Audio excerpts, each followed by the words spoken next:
ธรรมชาติของจิตแปรสภาพไปตามเหตุการณ์ต่าง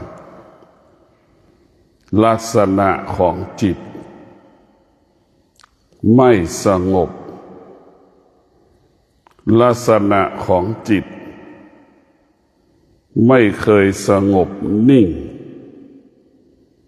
ลักษณะของจิตหวั่นไหวตลอดเวลาจิตเป็นผู้รับรู้จิตเป็นผู้รับรู้จิตก็ไปยึดติดสิ่งที่จิตรับรู้ดังคนทั้งโลกทุกข์เพราะไปรับรู้ทุกข์เพราะไปรับรู้สุขเพราะไปรับรู้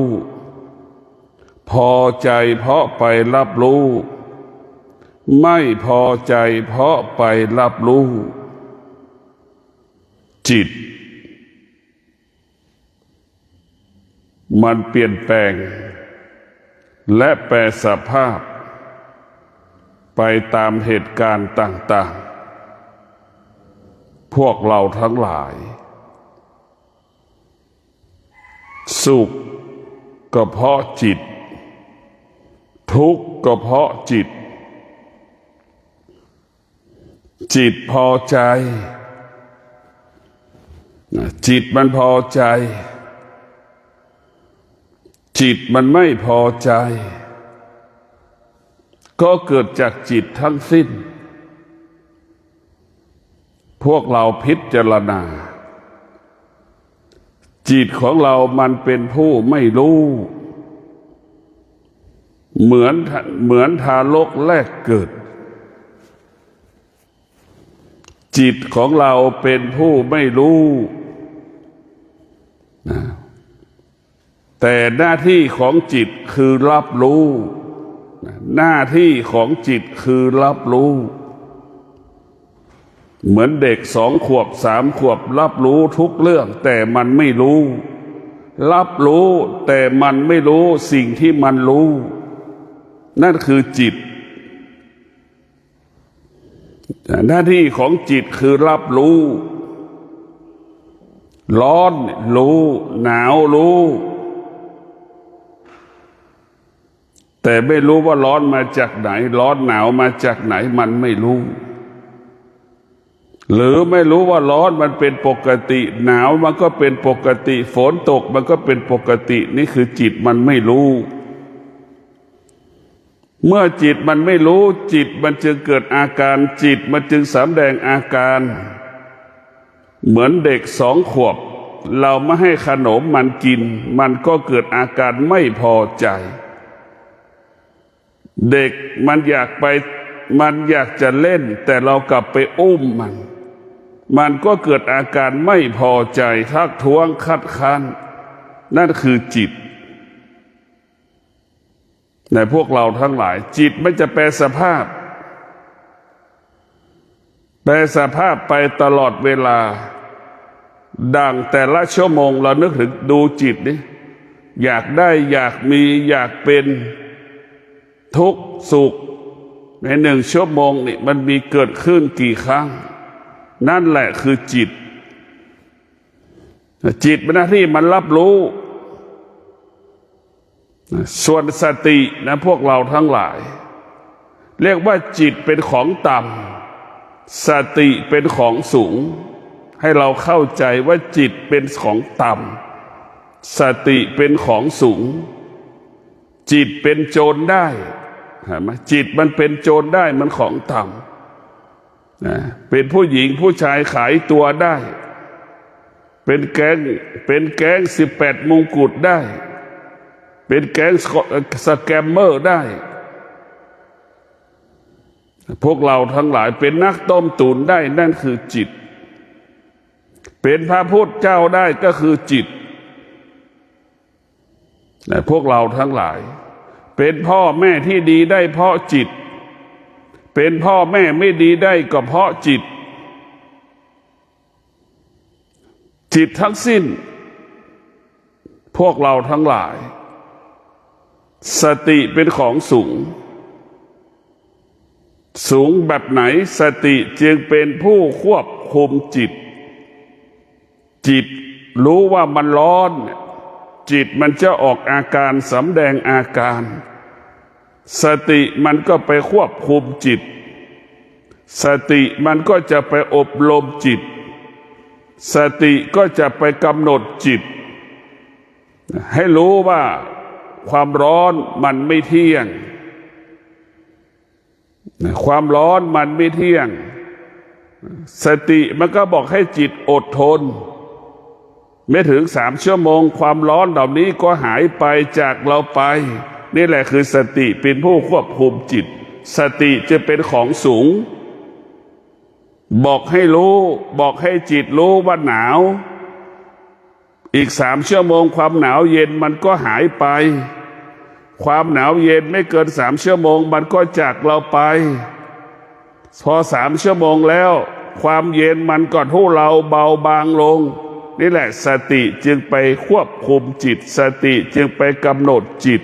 สติจึงไปบอกให้จิตได้รับรู้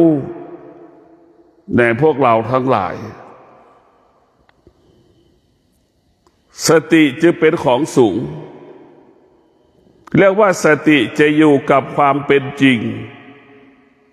สติจึงรู้ความจริง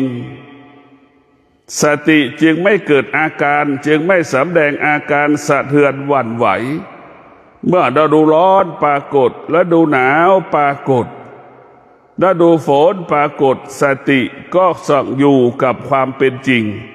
เพราะสติรู้ความจริงก็อยู่กับความจริงความหนาวความร้อนฤดูร้อนฤดูหนาวฤดูฝนมันจะปรากฏไม่เกิน3 เดือนสติมันก็จะรู้ความจริงแต่ละวันมันจะร้อนมันจะหนาวไม่เกิน3 ชั่วโมงเนี่ยมันก็จะรู้แบบนี้เมื่อรู้แบบนี้แล้วสติมันก็บอกให้เราอดทนสติมาขอให้เรามีวิริยะภาคเพียรที่เรารู้สึกพอใจก็ดีไม่พอใจก็ดีให้เราหยุดมันให้ได้พอใจมันก็ไม่เที่ยงสิ่งที่เราไม่พอใจมันก็ไม่เที่ยงเนี่ยสติมันก็จะมาบอกมาสอนให้เรารู้เราอยากเห็นสติไหมสติก็เปรียบเสมือนครูสอนครูสอนนักเรียนเด็กอนุบาลอยากเห็นจิตไหมก็ดูเด็กอนุบาล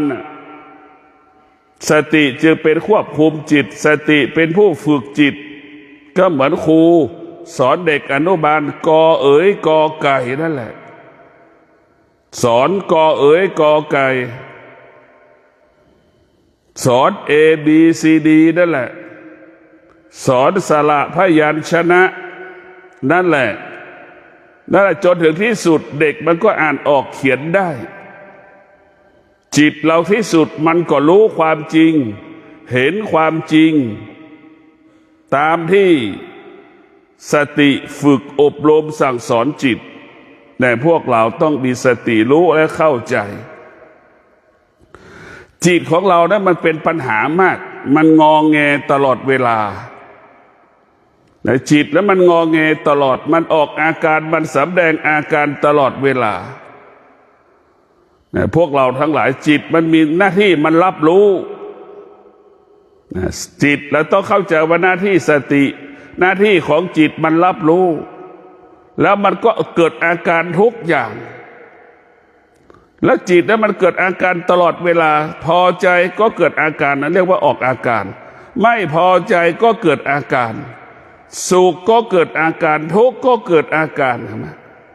เศร้าโศกเสียใจนั่นคือจิตมันออกอาการ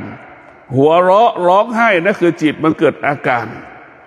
เพราะจิตมันไปรับรู้แล้วมันก็เกิดอาการ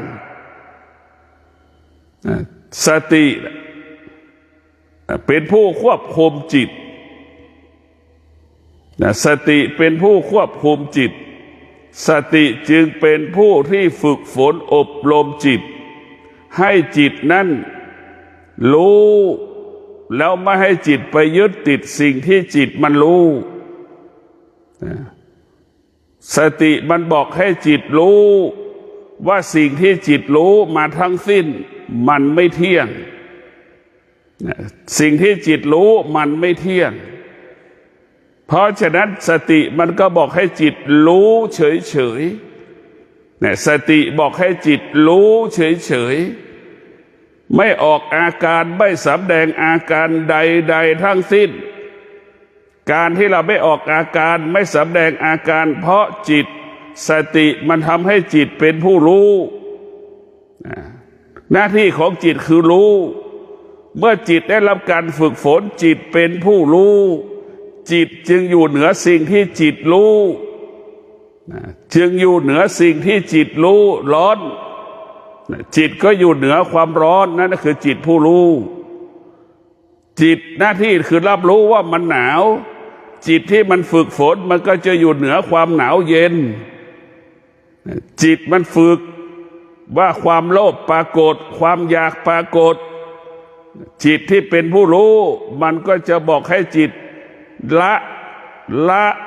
ความอยากมันไม่เที่ยงความอยากมันไม่เที่ยงความโลภมันก็ไม่เที่ยง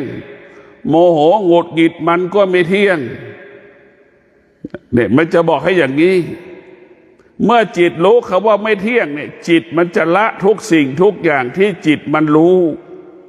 ที่จิตมันสัมผัสที่จิตถูกสิ่งต่างๆมากระทบมันจะหยุดจึงรู้หยุดด้วยจิตของผู้รู้มันจึงรู้สิ่งที่จิตมันรู้ทุกอย่างเพราะฉะนั้นพวกเราต้องสติได้สำคัญสติมันเหมือนจ็อกกี้จิตเราเหมือนม้าแต่สติมันต้องกำกับจิตตลอดเวลาเหมือนจ็อกกี้กำกับม้าเข้าแข่งขันนั่นแหละสติเปรียบเสมือนควานช้างจิตเราเปรียบเสมือนช้างควบคุมสติจึงควบคุมช้างให้ช้างทำงานลากจูงแม้พวกเราทั้งหลายให้ช้างทำงานตามที่สติมันต้องการและปรารถนาแต่พวกเราต้องฝึกจิตเราก็เหมือนช้างนะพวกเราช้างที่ไม่ได้ฝึกและธรรมชาติของจิตเมื่อจิตเป็นผู้รู้ก็เหมือนช้างแสนรู้เห็นไหมเมื่อจิตเราเป็นผู้รู้ก็เหมือนลิงแสนรู้ขึ้นมะพร้าวจังหวัดชุมพรเมื่อจิตเราเป็นผู้รู้เหมือนช้างแสนรู้สามารถเตะฟุตบอลได้วาดภาพได้เต้นได้นั่งได้สั่งนั่งสั่งเดินได้นั่นแหละคือจิตเป็นผู้รู้จะต้องฝึกเพราะฉะนั้นพวกเราทั้งหลายเราต้องรู้ว่าหน้าที่ของจิตคือการรับรู้หน้าที่ของจิตเบื้องต้นคือการรับรู้จิตเราได้เปรียบเสมือนไม้หวายพวกเราทั้งหลายจิตเราเหมือนเถาวัลย์จิตเราเหมือนไม้กระดานให้มันตรงได้ให้มันงอได้ก็เพราะจิตนี่แหละพวกเราทั้งหลายสติก็เปรียบเสมือนช่างดัดหวายให้มันงอได้ให้มันตรงได้ไม้ที่ไม่ตรงก็ให้มันตรงเหมือนไม้กระดานให้มันตรงได้นี่แหละพวกเราทั้งหลายสติเปรียบเสมือนช่างเฟอร์นิเจอร์เห็นไหมท่านทั้งหลายสติเหมือนช่างเฟอร์นิเจอร์จิตเราเปรียบเสมือนไม้เห็นไหมพวกเราทั้งหลายเฟอร์นิเจอร์จะงดงามได้อยู่ที่สติจิตจะงดงามได้อยู่ที่สติพวกเราทั้งหลายเราต้องฝึกจิตต้องรู้เรื่องจิตหน้าที่ของจิตคือการรับรู้เนี่ยทุกสิ่งทุกอย่างหน้าที่ของจิตคือรับรู้สติหน้าที่ของสติคือฝึกฝนจิตหน้าที่ของสติฝึกฝนจิตให้จิตอยู่เหนือสิ่งที่จิตรู้เพราะฉะนั้นจิตสติจึงเป็นครูเป็นอาจารย์สติเปรียบเสมือนพระพุทธเจ้าสติเปรียบเสมือนพระอรหันต์ที่ไปประกาศพุทธศาสนานั่นแหละสติจะเป็นผู้รู้ ประกาศความดีความจริงที่มีอยู่บนโลกนี้ให้คนทั้งโลกได้รับรู้ว่าตนแลเป็นที่พึ่งแห่งตนตนแลเป็นที่พึ่งแห่งตนในสติเป็นผู้รู้ความจริงอยู่กับความเป็นจริงยามที่แก่ยามที่เจ็บยามที่ป่วยสติก็จะอยู่กับตัวของตัวเรายามที่บุ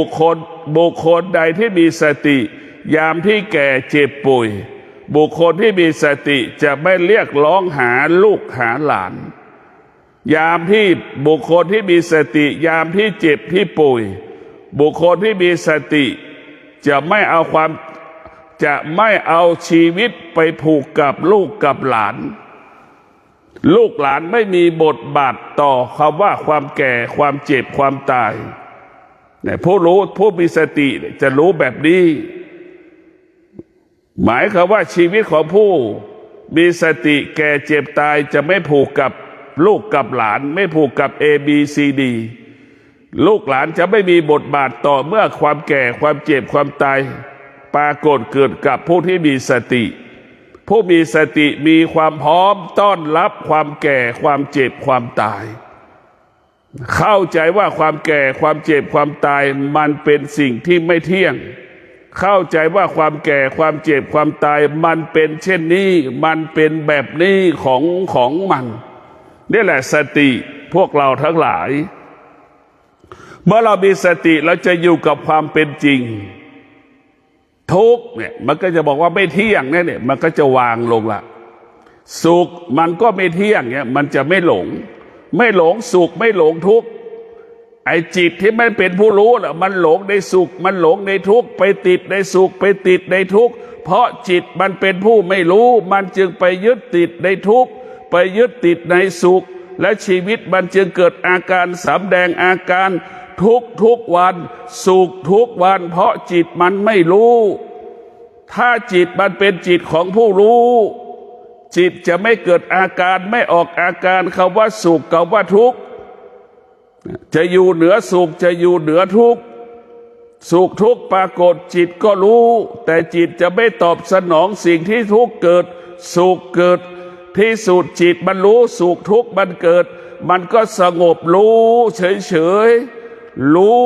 เฉยว่าสุขมันเกิดทุกข์มันเกิดแต่จิตมันไม่ออกอาการไม่สำแดงอาการนี่แหละจิตผู้รู้จึงเท่าทานที่จิตมันรู้หน้าที่ของจิตคือรู้เมื่อจิตได้รับการฝึกฝนจิตจะเป็นผู้รู้สองตัวพวกเราทั้งหลายเราจะต้องนึกดูด้วยจิตเป็นผู้รู้ก็เหมือนนายจ้างจิตเป็นผู้ไม่รู้ก็เหมือนลูกจ้างถูกนายจ้างสั่งตลอดเวลาเห็นไหมจิตมันเป็นผู้ไม่รู้มันก็เหมือนลูกจ้างน่ะถูกนายจ้างตำหนิทุกวันไม่มีระเบียบไม่มีวินัยนั่นแหละจิตมันไม่ได้ฝึกจะเป็นเช่นนั้นเรื่องเดิมๆนายจ้างพูดทุกวันเรื่องเดิมนะเห็นไหมนั่นแหละจิตมันไม่พัฒนาจิตมันไม่พัฒนาจิตมันเป็นผู้ไม่รู้มันก็เหมือนเดิมทุกวันเพราะฉะนั้นพวกเราทั้งหลายจิตเราจะต้องแก้ไขจิตต้องแก้ไขจิตฝึกฝนจิตให้จิตของเราเป็นจิตผู้รู้เหมือนลิงแสนรู้ขึ้นเก็บมะพร้าวจังหวัดชุมพรเหมือนม้าที่เข้าสนามแข่งขันนั่นแหละเราจะต้องให้ม้าเหมือนม้าแสนรู้เข้าสนามแข่งขันแต่พวกเราทั้งหลายเหมือนม้าแสนรู้เหมือนช้างแสนรู้ถึงเวลาทำงานลากสูงแล้วช้างมันก็จะไปลากสูงนั่นแหละพวกเราเมื่อจิตเป็นผู้รู้จิตมีความพร้อมตลอดเวลาจิตมีความพร้อมเหมือนม้ามีความพร้อมที่จะแข่งขันตลอดเวลาเหมือนช้างพร้อมที่จะทำงานตลอดเวลาแต่พวกเราต้องพิจารณาสติที่สำคัญเราต้องพิจารณาว่าลักษณะของสติ คงสภาพเดิมลักษณะของสติอยู่กับความเป็นจริงอยู่กับความเป็นจริงตลอดเวลาดั่งแม่คิดถึงลูกดั่งพ่อคิดถึงลูกตื่นเช้ามาพ่อจะต้องออกจากบ้านไปทำงานเพื่อจะได้เงินมาเลี้ยงลูกนี่คือสตินะสติมันจะคิดอยู่กับความเป็นจริงตรงข้ามกับลูกจิตของลูกไปทำงานมาแล้วนะจิตของลูกนั้นทำงานมาแล้วเอาเงินไปซื้อกินเที่ยวเล่นเห็นไหมเอาเงินไปซื้อวัตถุสิ่งของแล้วก็กินเที่ยวเล่นแต่มันต่างกันยังไงพวกเราพ่อแม่เอาเงินมาเลี้ยงลูกแต่จิตของลูกจิตนั้นเปรียบเสมือนลูกได้เงินมาแล้วทำงานมาแล้วได้เงินมาแล้วเอาไปซื้ออะไรซื้อเครื่องอำนวยความสะดวกกินเที่ยวเล่นกับเพื่อนเห็นไหมนั่นแหละจิตมันจะคิดถึงสิ่งอื่นๆมากกว่าพ่อแม่ตัวเองจิตเนี่ยพวกเราทั้งหลายคิดถึงสิ่งอื่นๆมากกว่าพ่อแม่ตนเองนั่นคือจิตพวกเราต้องพิจารณาส่วนสตินั้นอยู่กับความเป็นจริงคิดถึงลูกตัวเองได้เงินมาแล้วตั้งแต่จะออกไปทำงานแต่เช้าแล้วก็คิดตั้งใจได้เงินมาซื้ออาหารให้ลูกได้กินอย่างนี้แหละพวกเราจิตสติอยู่กับความเป็นจริงให้เราเข้าใจว่าสติอยู่กับความเป็นจริงจิตอยู่กับความไม่เป็นจริงดังผู้มาปฏิบัติธรรมนะถ้ามีสติก็จะคิดถึงแม่ถ้าขาดสติจะคิดถึงบุคคลอื่นๆสิ่งอื่นๆนะพวกเราก็จะเข้าใจสติมันจะบอกมันจะสอนว่าสามีภรรยาพ่อแม่ลูกเป็นของนอกกายพ่อแม่สามีภรรยาลูกเป็นสิ่งที่ไม่เที่ยงพ่อแม่สามีภรรยาลูกเป็นสิ่งที่ควบคุมไม่ได้เป็นสิ่งที่ควบคุมไม่ได้สติมันจะบอกมันจะสอนให้เรารู้พ่อแม่สามีภรรยาลูกเป็นสิ่งที่ควบคุมไม่ได้สติมันจะบอกมันจะสอนให้เรารู้ธรรมะอยู่ในกายอยู่ในจิตเป็นของที่อยู่ในกายอยู่ในจิตถ้าเรามีสติรู้เรื่องธรรมะจิตเราก็จะเบิกบานผ่องใสถ้าจิตเราไปยึดติดไปรู้เรื่องพ่อแม่สามีภรรยาลูกจิตก็เป็นทุกข์จิตมันจะเป็นทุกข์ดังที่ได้กล่าวว่าพ่อแม่สามีภรรยาเป็นสิ่งที่ควบคุมไม่ได้พ่อแม่สามีภรรยาเป็นสิ่งที่ไม่ทนพ่อแม่สามีภรรยาลูกเป็นของนอกกายพวกเราทั้งหลายสิ่งที่อยู่ในกายได้แก่ธรรมะคือสติรู้สติรู้สติรู้ว่าสติบรรลุสิ่งที่เรารู้มันไม่เที่ยงสิ่งที่เราครอบครองมันไม่เที่ยงสิ่งที่เรารู้มันไม่เที่ยงสิ่งที่เราครอบครองมันก็ไม่เที่ยงเช่นเราครอบครองสามีครอบครองภรรยาครอบครองลูกเนี่ยวันหนึ่งแต่ละคนก็ต้องพลัดพรากจากกันไปไม่จากเป็นก็จากตายการพลัดพรากจึงเป็นความจริงของชีวิตนี่แหละสติมันจึงบอกความจริงให้เรารู้เรื่องความจริงการพลัดพรากเป็นเรียกว่าการพลัดพรากเป็นความจริงของชีวิตไม่มีใครเกิดแล้วไม่พลัดพรากไม่มีนี่การเราออกจากบ้านไปทำงานทุกวันนั่นแหละคือการพลัดพรากแต่พวกเราทั้งหลายเราเข้าใจว่าการพลัดพรากก็คือต่อเมื่อเราตายก็ดีต่อเมื่อสามีทิ้งภรรยาทิ้งก็ดีนะคือเรียกว่าการพลัดพรากไม่ใช่แต่พวกเราทั้งหลายเราพลัดพรากทุกวันลมหายใจพลัดพรากเราไปทุกวันน่ะแต่แม้พวกเราทั้งหลายได้พิจารณานะแต่ตัวสตินี่สำคัญบุคคลที่มีสติจะเป็นผู้รู้ความจริงเช่นพ่อแม่คนไหนมีสติในการประกอบอาชีพ พ่อแม่คนนั้นก็จะได้เรียกว่าประสบความสำเร็จในการประกอบอาชีพทำให้ครอบครัวนั้นอุดมสมบูรณ์ไปด้วยทรัพย์สมบัติปัจจัยสี่นี่แหละสติจึงเป็นเหตุให้เกิดคำว่าทรัพย์สมบัติสติจึงเป็นเหตุให้มีกินมีใช้เหลือกินเหลือใช้สตินั้นจะใช้เงินแบบประหยัดในพวกเราทั้งหลายใช้เงินแบบประหยัดใช้เงินให้เป็นประโยชน์เก็บได้ว่าหาเงินก็เป็นใช้เงินก็เป็นรักษาเงินก็เป็นนี่แหละว่าสติมันจะบอกมันจะสอนให้เรารู้การหาเงินการรักษาเงินการใช้เงินสติมันจะอยู่กับความเป็นจริงสติมันอยู่กับความเป็นจริงดังคนจำนวนมากอาศัยจิตจากที่มีกินมีใช้จากการที่มีบ้านอยู่จากการที่มีรถจากการที่มีบ้านหลายหลังจากการที่มีธุรกิจจากการที่มีเงินจำนวนหลายล้านเดี๋ยวนี้ไม่มีข้าวกินเดี๋ยวนี้ไม่มีบ้านอยู่เดี๋ยวนี้กลายเป็นคนเล่ร่อนนี่แหละเพราะจิตเรามันเป็นอย่างนี้มันจะหลงสิ่งที่เรารับรู้หมดจิตมันรับรู้จิตมันก็ไปหลงสิ่งที่จิตรับรู้จึงเกิดคำว่าจิตมันประมาทเมื่อประมาทก็เป็นอย่างที่เราว่าให้เราเดือดร้อนวุ่นวายเสียหายจากคนที่มีกินกับคนไม่มีกับเป็นคนที่ไม่มีกินคนที่มีบ้านอยู่ที่สุดกับไม่มีบ้านอยู่คนมีเงินจำนวนมากบัดนี้กลับเป็นคนไม่มีเงินเดี๋ยวนี้กลับไปขออาศัยเขาอยู่กลับไปขอเงินเขาใช้นี่แหละจิตมันจึงทำให้เราเกิดคำว่าทุกข์ทรมานลำบากเพราะเราไปอาศัยจิตมันเป็นแค่หน้าที่รับรู้จริงมันก็ไม่รับรู้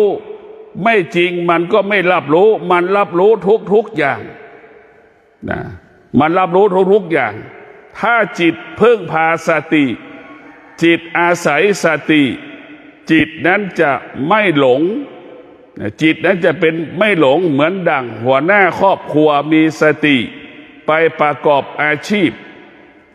จนถึงที่สุดประสบความสำเร็จในการประกอบอาชีพจากการที่เป็นคนขอข้าวเขากินจากบุคคลที่ไปขอเขาอยู่อาศัยบัดนี้กับมีบ้านอยู่บัดนี้กับมีเงินใช้เหลือกินเหลือใช้เหลือออมเหลือแบ่งปันเพราะสติไปควบคุมจิตจึงเป็นผู้ไม่ประมาทจิตจึงดำรงตนอยู่ในสติจึงเป็นที่พึ่งของจิตเป็นที่พึ่งของสติสติจึงเป็นหลักให้กับจิตพึ่งสติจิตเป็นหลักให้กับจิตพวกเราทั้งหลายต้องพิจารณาจากคนที่ไม่มีกินและมีสติแล้วเห็นไหมเบื้องต้นเกิดมาเป็นคนที่อดอยากลำบาก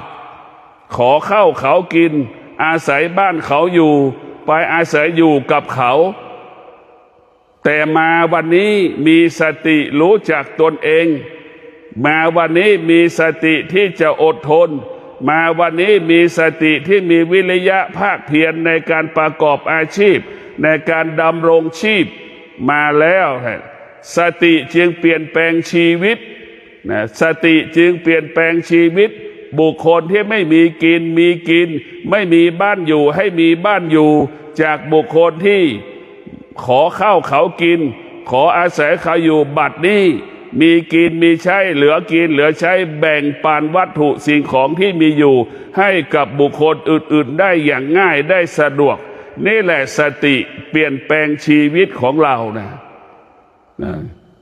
เกิดมาร่ำรวยอุดมสมบูรณ์ด้วยทรัพย์สมบัติปัจจัยสี่แล้วขาดสติจนถึงที่สุดบัดนี้เห็นไหมยากจนไปขอเงินเขาไปยืมเงินเขาใช้ไปอาศัยบ้านเขาอยู่จากมีเงินเป็นสิบล้านบัดนี้ไม่มีอะไรสักอย่างบัดนี้ลำบากทุกข์ทรมานเพราะขาดสติจิตมันจึงประมาท หลงทางหลงผิดจิตมันจึงเกิดอาการสำแดงอาการในพวกเราทั้งหลายถ้าเราไปตามใจจิตชีวิตเราจะทุกข์ทรมานลำบากยากจนจนตายนะเพราะฉะนั้นพวกเราต้องมีสติที่ฝึกฝนจิตมีสติอบรมจิตให้จิตของเรายึดมั่นถือมั่นสติเอาสติมาเป็นพ่อเป็นแม่เอาสติมาเป็นพระพุทธเจ้าเอาสติมาเป็นบุคคลที่เราเคารพรักนับถือเราเอาสติมาเตือนจิตเมื่อจิตมันถูกเตือนแล้วเมื่อจิตมันเคารพสติจิตมันจะต้องฟังสติจิตมันต้องปฏิบัติตามสตินี่แหละจิตก็จึงประสบแต่คำว่าความเจริญเกิดขึ้นเช่นจิตมีความอดทนเห็นไหมปฏิบัติธรรมประพฤติธรรมก็ประสบความสำเร็จ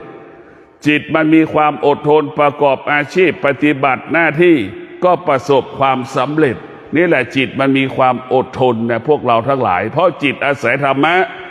นะถ้าจิตอาศัยธรรมะแล้วจิตจะประสบคำว่าสำเร็จนะพวกเราทั้งหลายกลับมาพิจารณาอาชีพหน้าที่การงานกับอาชีพหน้าที่การงานของเรานะมันยากมันลำบาก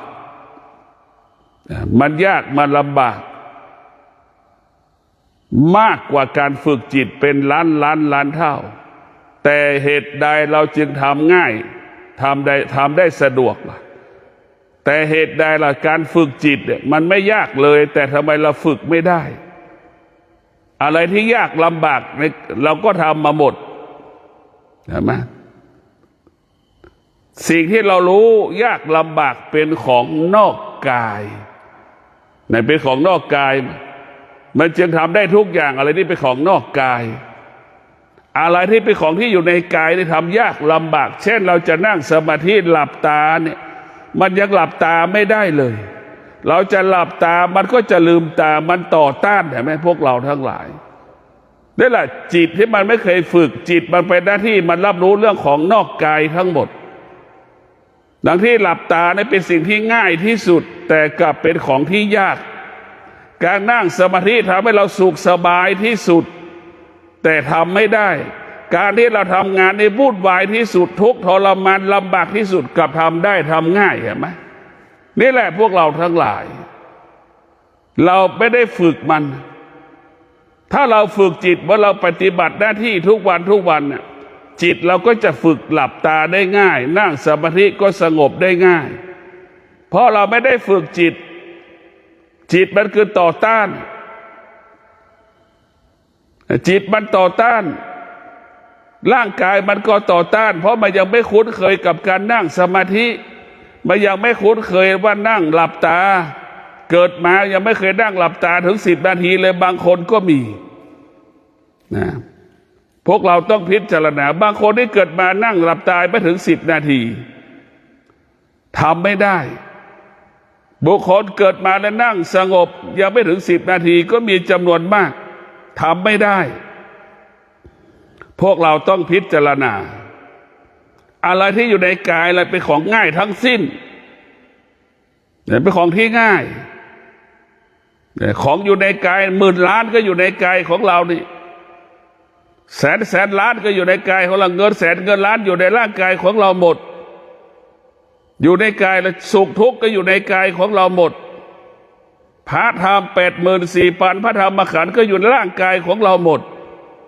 เราจะเห็นว่าร่างกายของเราเป็นต้นกำเนิดหรือร่างกายของเราเป็นศูนย์จักรวาลเนี่ยพวกเราทั้งหลายร่างกายของเราเป็นศูนย์จักรวาลทุกอย่างอยู่ที่กายกับจิตโลกจักรวาลนี่แหละเนี่ยคือร่างกายของเราคือโลกจักรวาลให้เราพิจารณาดูพิจารณาดูว่าเราจะทำยังไงให้จิตเหล่านั้นเข้ามาสู่ความสงบเราต้องมีสติและสัจจะเช่นวันนี้เราจะเป็นใบ้ครึ่งวันอย่างเงี้ยเราจะเป็นใบ้หมายความว่าเราจะไม่พูดครึ่งวันอย่างเงี้ย เราจะต้องพิจารณาแล้ววันนี้เราจะหูหนวกทั้งวันเราจะไม่ออกอาการไม่แสดงอาการพอใจไม่พอใจที่มันอาศัยหูอย่างเงี้ยเราจะมีสติที่จะฝึกมันนี่แหละเราฝึกมีสัจจะไปควบคุมหูจะไม่ให้หูนั้นออกอาการพอใจไม่พอใจอย่างนี้เดี๋ยวเรามีสติแล้วว่าวันนี้เราจะกินข้าวมื้อเราจะกินข้าวมื้อ9:30อย่างเงี้ยทางสายเอกจะกินข้าว9 โมงอย่างเงี้ยเราก็มีสติว่าจะไม่เกิดอาการไม่แสดงอาการว่าอาหารอร่อยไม่อร่อยเนี่ยเราต้องมีสติหน้าที่ของมันก็คือกินอย่างให้มันอิ่มกินให้มันอิ่มอร่อยนั่นไม่ใช่แล้วนะเป็นตัวหลงนะพวกเราทั้งหลายนะเราต้องมีสติอย่างนี้แหละปฏิรูปพวกเราต้องมีสติในการพิจารณาชีวิตของเราเนี่ยเราต้องมีสติที่จะละความพอใจมีสติที่เราจะละความไม่พอใจพอใจก็ดีไม่พอใจก็ดีเราต้องละมีสติรู้ว่ามันทุกข์เราก็อยู่เหนือความทุกข์ที่มันเกิดเรามีสติรู้ว่ามันสุขเราก็มีสติอยู่เหนือความสุขสุขไม่มีทุกข์ไม่มีสุขไม่เกิดทุกข์ไม่เกิดสุขไม่มีค่าทุกข์ไม่มีค่าสุขกับทุกข์ไม่มีค่าใดๆทั้งสิ้นเมื่อเรามีสติเพราะสติมันรู้ว่าสุขเป็นของไม่เที่ยงทุกข์เป็นของไม่เที่ยงนี่แหละพวกเราทั้งหลายจิตรู้สิ่งใดจิตละสิ่งนั้นพอใจก็ละไม่พอใจก็ละเพราะพอใจไม่พอใจมันก็ไม่เที่ยงอย่างเงี้ยนี่แหละคือธรรมะของพระพุทธเจ้าจะบอกให้เรารู้ทุกอย่างตาสัมผัสกับรูปมันก็บอกว่ามันไม่เที่ยงจะไม่ให้ตาไปยึดติดในรูปหูได้ยินในเสียงสติมันก็บอกว่ามันไม่เที่ยงไม่ให้เข้าไปยึดติดในเสียงจมูกสัมผัสกับกลิ่นสติมันก็บอกว่ากลิ่นที่เรารับรู้มันก็ไม่เที่ยงลิ้นรับรสชาติอาหารสติมันก็บอกว่ารสชาติอาหารมันก็ไม่เที่ยงแบบนี้แหละพวกเราทั้งหลายสติมันจะบอกมันจะสอนความจริงให้เรารู้แต่สติได้เป็นผู้ที่ซื่อสัตย์ต่อเราไอ้ส่วนจิตมันขี้โกงเราตลอดมันหลอกเราตลอดเวลาจิตมันหลอกเราตลอดจิตมันหลอกเราตลอดเวลาให้เราทุกข์ทรมานลำบากตลอดมันหลอกคืออะไรคิดว่ามีเมียแล้วจะมีความสุขมันก็ไม่ใช่มีลูกแล้วจะมีความสุขมันก็ไม่ใช่มีเงินแล้วมีความสุขมันก็ไม่ใช่มีบ้านมีรถแล้วมันจะมีความสุขมันก็ไม่ใช่สิ่งที่มันใช่ก็คือสติรู้ความจริงนี่แหละคือความใช่ของมันมีสติรู้ความจริงมีสติรู้ความจริงไม่มีบ้านอยู่เราก็สามารถทำให้จิตสงบได้เราไม่มีบ้านอยู่สามารถให้เรารู้ธรรมเห็นธรรมได้ธรรมอยู่ในธรรมอยู่ที่กายกับจิตในพวกเราทั้งหลายการไม่มีบ้านคือการไม่มีภาระไม่สร้างภาระในพวกเราทั้งหลายไม่สร้างภาระให้กับเราคนที่มีบ้านก็คือคนที่มีภาระต้องดูแลตลอดเวลาบ้านเห็นไหมมันเสื่อมเพราะมาบ้านมันไม่เที่ยงมันไม่เที่ยงเห็นไหมเราให้เรารู้แบบนี้ให้เราเข้าใจแบบนี้แต่พวกเราต้องมีสติออกจากสิ่งที่มันไม่เที่ยงมีสติอยู่เหนือสิ่งที่มันไม่เที่ยงเขาว่ามันไม่เที่ยงมันเกิดจากอายตนะที่มันรับรู้สึกเกิดจากที่สิ่งที่กระทบอายตนะให้เรารู้สิ่งที่กระทบสิ่งที่อายตนะรู้สึกสิ่งที่อายตนะสัมผัสให้สรุปว่ามันไม่เที่ยงเมื่อเรารู้เช่นนี้ว่ามันไม่เที่ยงเนี่ยตาหูจมูกลิ้นกายใจเรามันรับรู้นี่มันจะไม่ยึดติดในสิ่งที่มันรู้เหมือนนกบินกลางอากาศนั่นแหละพวกเราทั้งหลายมันจะเป็นอิสระเหมือนนกบินกลางอากาศถ้าเราตาหูจมูกลิ้นกายใจรู้แล้วไปยึดติดในสิ่งที่เรารู้ ไปยึดติดสิ่งที่เราสัมผัสไปยึดติดที่เราสิ่งที่มันกระทบเราก็เหมือนหนูติดกาว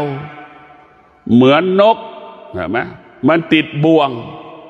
เหมือนสุนัขมันถูกขังไว้ในคอกเหมือนงัวควายขังไว้ในคอกนั่นแหละรู้แล้วไปยึดติดมันก็จะเป็นทุกข์เช่นนั้นก็ขอให้พวกเราได้โปรดพินิจพิจารณาว่าสติเป็นหลักให้กับจิตสติเป็นหลักให้กับชีวิตสติจึงเป็นผู้กำหนดชีวิตของเราสติเป็นผู้กำหนดชีวิตเมื่อเรามีสติบรรลุเป้าหมายเมื่อเราขาดสติไม่บรรลุเป้าหมายมีสติมีกินมีใช้เหลือกินเหลือใช้เพราะเรามีสติเราขาดสติก็อดอยากลำบากอดอยากลำบากขัดสนขาดแคลนปัจจัยสี่เพราะเราขาดสติทำอะไรก็ไม่ประสบความสำเร็จจึงเป็นเหตุให้อดอยากลำบากยากจนมีสติทำอะไรก็ประสบความสำเร็จจึงเป็นเหตุให้มีกินมีใช้เหลือกินเหลือใช้ตลอดกาลเวลาท่านทั้งหลายโปรดพิจารณาปี2568จะหมดแล้วเหลืออีกไม่กี่วันให้เรามีสติแก้ไขชีวิตที่เราผิดพลาดมา1 ปีเรามีสติที่จะปรับปรุงเปลี่ยนแปลงชีวิตเริ่มต้นชีวิตใหม่ให้ได้นะมีสตินะเราต้องมีสติที่จะแก้ไขชีวิตพอเริ่มต้นปีใหม่แล้วให้เราได้มีสติมากกว่าเดิมให้มีสติที่เหมือนกำลังช้างให้มีสติมันเหมือนเสือให้แข็งแรงอย่างเสือให้มั่นคงดังเสือให้แม่นดำอย่างเสือนะพวกเราทั้งหลายก็ขอให้พวกเราทั้งหลายได้มีสติรู้มีสติรู้อยู่กับกายกับจิตกายกับจิตก็สงบตลอดกาลเวลาขอเจริญพร